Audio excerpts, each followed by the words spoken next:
You know what's bullshit? Feeding birds. I have a bird feeder in my backyard. I don't know why it's there. Every now and then I put bird seed in it, and the next day it's all gone. Why do I bother? I could have gone weeks without filling the damn thing, and the birds always manage to come back. So they're obviously not starving to death. Why do I feed them? They don't feed me. I can tell you that for damn sure. Yeah, I'll let you know the day a cardinal flies in and brings me a fucking sandwich. Birds do nothing for me. They come, eat the food, and leave shit all over my patio. These bastards are spoiled, too. I could just throw the bird seed out into the yard, but they get it all in this nice little feeder that hangs up in a tree where they like it. How about the hummingbird? The hummingbird is like the rich snob who only dines at the finest restaurants. This asshole won't settle for the plain ordinary bird seed. Oh no, instead, a specially made concoction of sugar and water, and if that's not enough, it has to be inside a very specific container. Want me to come pull out a chair for you fucking birds? Put the napkin in your lap for you? Bring out some of my best wine so you can taste them and spit them in my fucking face? Only reason I feed the birds is because the cats like watching them. Yeah, they're entertaining, aren't they? Well, some bird species on this planet have very amusing names. Supposedly, there's a bird called a red-footed booby. Yeah, I don't believe it either. There's also Dick Sizzle, Turtis, and all these tit names like Brown Tit Babbler, Pendulum Tits, Agile Tit Tyrant, and Great Tit. Oh, that can't be real. That's bullshit.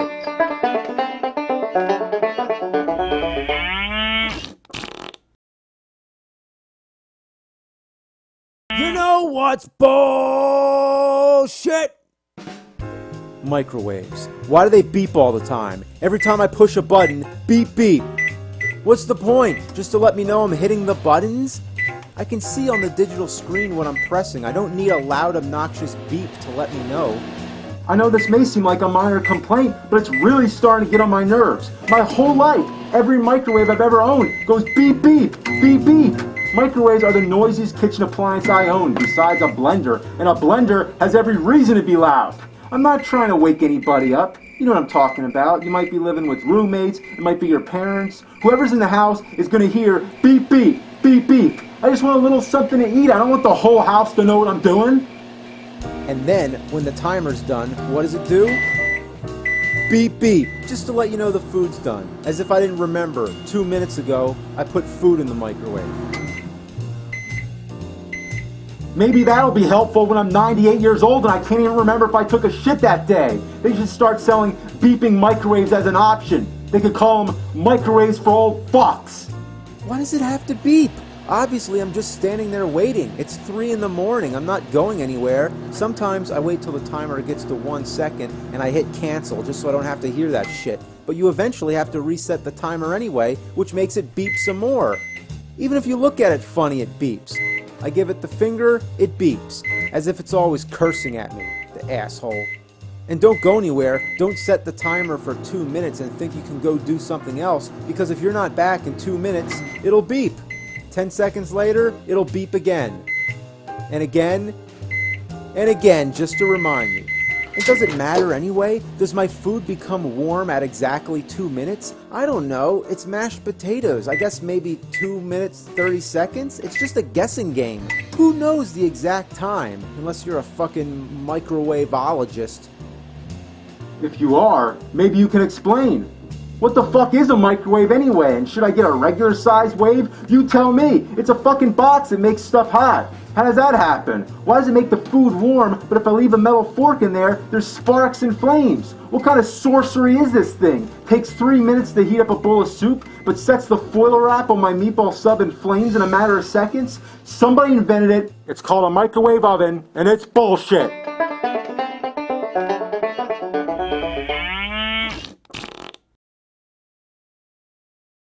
You know what's bullshit? Hotel room TVs. You know why? There's no RCA inputs. I don't know about you, but I like to bring entertainment with me. A DVD player, a video game console. You know, wouldn't it be nice to hook that shit up to your TV? But you can't because there's no input, except for that coaxial shit on the back. So your only chance is to bring an RCA to coaxial adapter and move that big-ass cabinet away from the wall. Actually, it would be really nice if the TV had a DVD player. Every television I've ever seen in my life at least has the RCA input on the front, unless it's like 20 or 30 years old.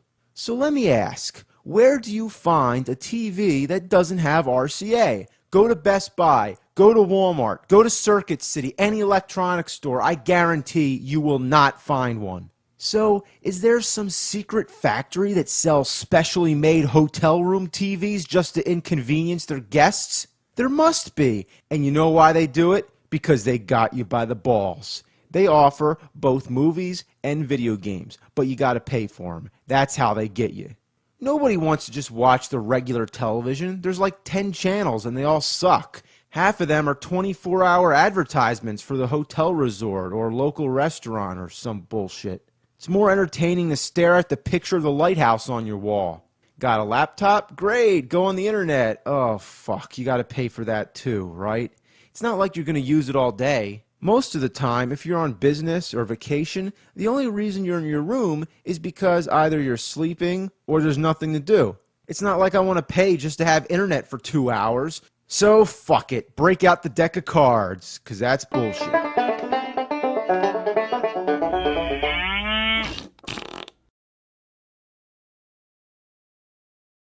What's bullshit? The GPS in my car. But the thing is, I need it. I'm not good at navigating. Back in the day when you'd have to print out directions on the internet, it was a pain in the ass.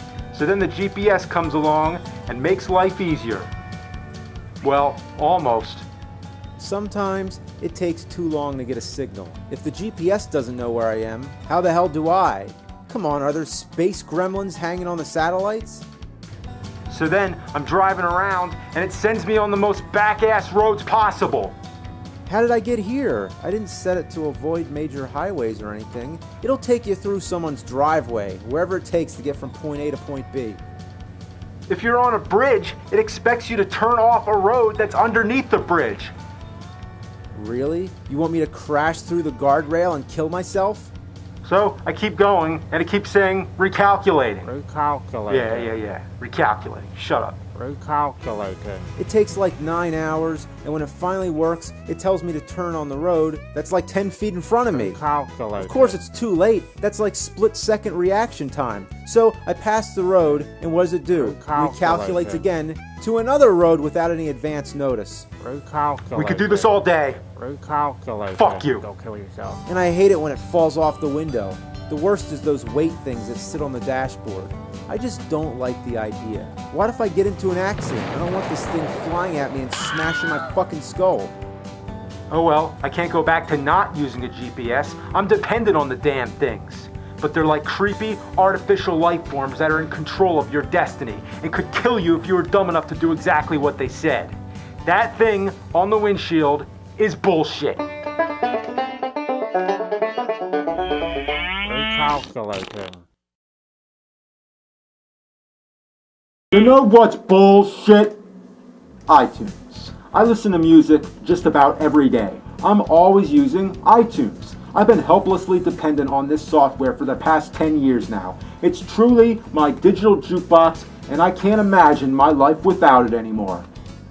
But I do have to say, it's pretty annoying every time you buy a new computer, you have to authorize it to play all the music that you purchased on the old computer from the iTunes store. It wouldn't be so bad, except there's a limit to how many computers you can authorize. That would never happen with CDs. Have you ever had a CD player tell you, sorry, but you own too many CD players, you're going to have to deauthorize one of them or else you can't play the CD? So next thing, I'm going up in the fucking attic to find my old computer so I can plug it in and deauthorize it. But now, let's get to the main point about iTunes. It's an evolving beast, always pestering you with updates. Way too often, I open iTunes to find a message that says, there's a new version of iTunes. Do you want to download the update? I say, sure, that sounds good. I'd like to update. Then I find something is different. Something I don't like. For example, remember when there used to be a button to burn CDs? It was a nice little round, flashy button, convenient and easy to get to. For years now, that button's been gone. Now, you have to go to the File menu and burn playlists to disk. There isn't even a short key for it. You have to go to the menu.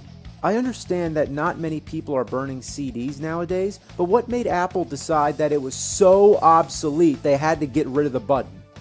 It's changes like this that piss me off. If it's not broken, don't fix it. So I've caught on to you, you stupid updates. I'm not downloading you anymore. I'm sticking with the old version.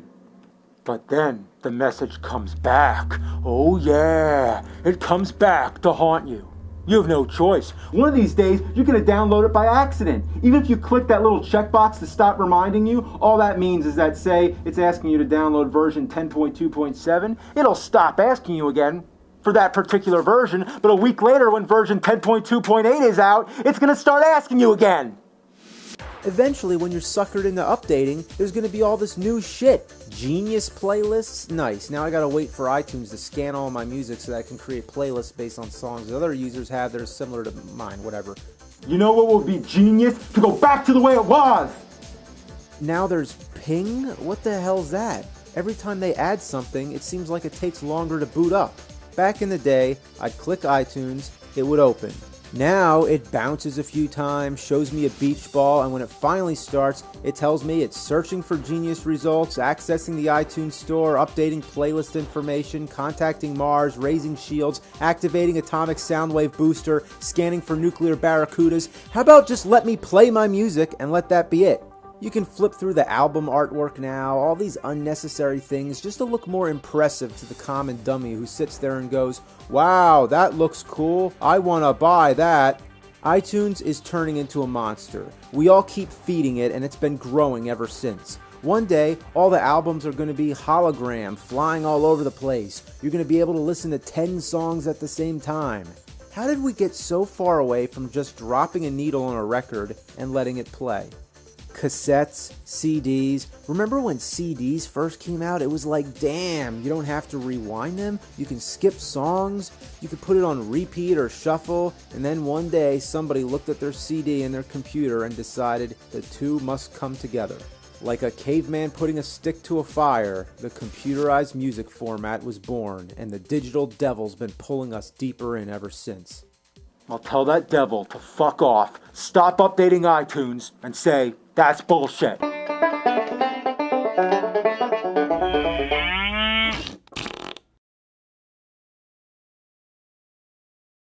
what's bullshit? Printers. Printers are man's inhumanity to man. I hate printers. They give you nothing but shit.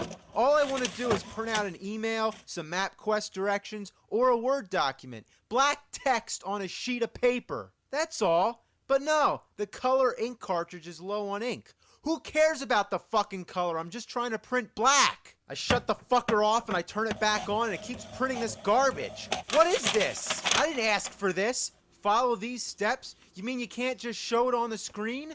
What a waste of paper. And besides, what a waste of ink, the thing that's in such jeopardy. The color ink is low? Bullshit. I see blue and I see red. Not to mention all I'm trying to do is print black. So you can't print black text, but you can print all this junk. Stop doing it. I don't want this. So I buy new ink, and guess what? It doesn't work. The numbers have to match. What's the difference between black 56 and black 21? Who the fuck cares? It's the same fucking cartridge, you picky bastard. Oh, and the paper jams. Cut me a break.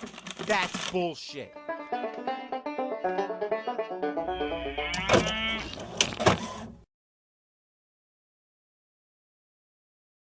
You know what's bullshit?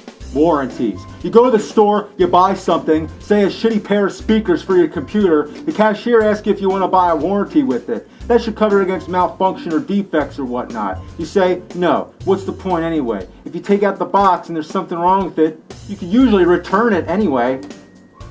A warranty typically covers anything that may happen to it years from now, but if you drop it or damage it somehow accidentally, it won't cover that. No, only if it miraculously self-destructs on its own, and by the time it dies naturally, the warranty will be expired. One time I bought a video projector. The sales guy told me that the bulbs are really expensive and they cost hundreds of dollars to replace, so he sold me a warranty. He said that in case the bulb would burn out within 3 years, this warranty would entitle me to a replacement. Sounded like a good plan. Well, just less than 3 years ago, the bulb burns out. So I take it back to the store with the warranty. None of the same people are working there anymore. They have no idea what I'm talking about. I show them the warranty. The salespeople look at it. The cashiers look at it. The manager comes out and looks at it. Nobody has a fucking clue. I tell them it's supposed to cover the bulb. If the bulb burns out, I get a new one. The manager thinks it over, scratches his head, and comes to the conclusion that the warranty only covers manufacturer defect, anything but the bulb, and that the warranty may have been different 3 years ago when I bought it. 3 years ago, I bought a piece of paper. They sold me a piece of paper that would have gone to better use if I wiped my ass with it. My receipt did no good either. It was now just a reminder to the money I wasted. And that's bullshit.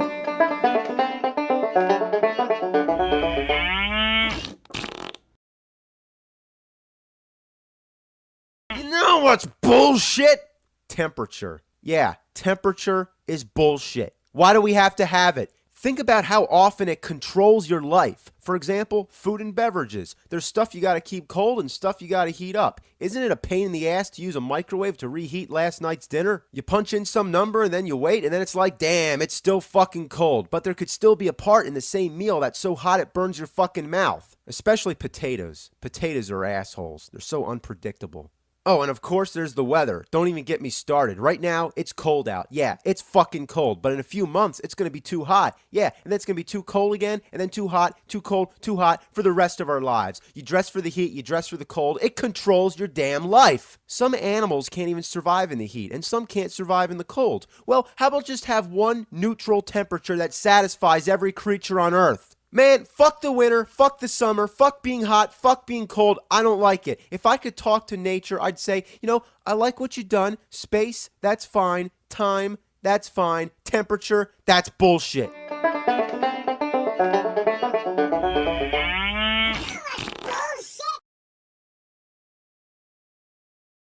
You know what's bullshit? Shoelaces. What's wrong with them? They're assholes. They always come untied at the most inconvenient moment, like when you're on an escalator or walking through a crowded city street. You can double knot them, triple knot them, quadruple knot them, fucktuple knot them, whatever. They always find a way to untie themselves, just to be dicks. Remember Velcro shoes? Those were awesome, because you didn't have to put up with that shit. Wow, I remember the last time I wore a pair of those, I was in 4th grade. Kids on the school bus would make fun of me because they said I didn't know how to tie my shoes. Well, I knew damn well how to tie my shoes. It's just that I didn't fucking feel like having to tie them.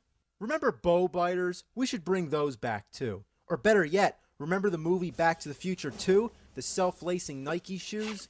Yeah, that's what I'm talking about. If the year 2015 comes and we still don't have those power laces, all I'm gonna say is, that's bullshit.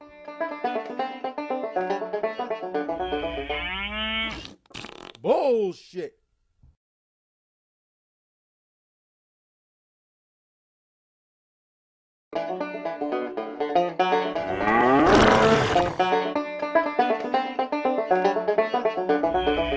You know what's bullshit? Those spike things in parking lots. Yeah, you know what I'm talking about. It's when a public parking space doesn't want vehicles passing in one direction for whatever reason. So the most sensible solution they could come up with is to put these spike things on the road. If you drive over them in the wrong direction, it fucks up your tires.